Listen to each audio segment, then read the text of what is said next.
Hello बच्चों, let's read the question. The activity of radioactive sample is measured as N0 counts per minute at t equals 0 and N0 by E counts per minute at t equals 5 minutes. The time in minutes at which the activity reduces to half of its value is. Now, first of all, we will discuss here the key concept, and here the key concept is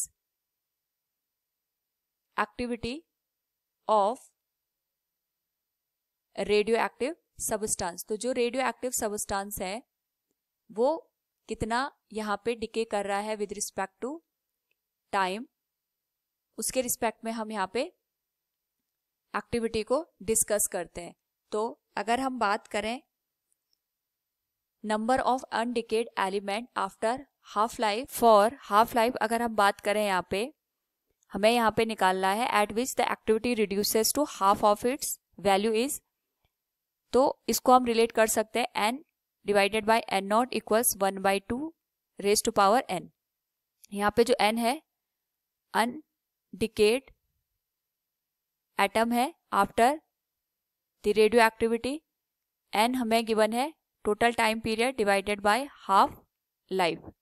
सो अगर हम यहाँ पे value को देखें, जो हमारे पास time t है 5 minute के बाद जो नंबर ऑफ सैंपल्स अनडिकेड रह गए हैं those are N0 by E। तो अगर हम इसे इक्वेशन में पुट करें it will be N0 divided by E whole divided by N0 equals 1/2। Half life हमें यहाँ पे कंसिडर करते हैं t और टाइम गिवन है 5, so it will B 5 divided by t।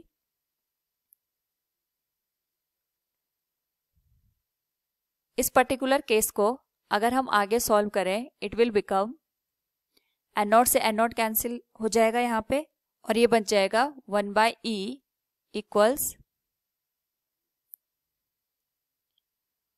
1/2 raise to power 5 divided by t। इसे हम लिख सकते हैं यहाँ पे e रेज टू पावर -1 और ये हो जाएगा 1/2 raise to power 5/t। Taking log at base e of both side, तो ये हमारे पास बन जाएगी value ln e raise to power -1 ln 1/2 raise to power 5/t। अगर हम यहाँ पे ln e -1 की बात करें, इसका लॉग लेने पे ये बन जाएगा -1 और ये वैल्यू हमें मिलेगी ln 5/t ln 1/2। तो हम लिख सकते हैं जो t की वैल्यू है इट विल बी -5 ln 1/2 और ln की वैल्यू अगर हम यहाँ पे थोड़ा सिंप्लीफाई करके लिखें it will B t equals -5 ln -2।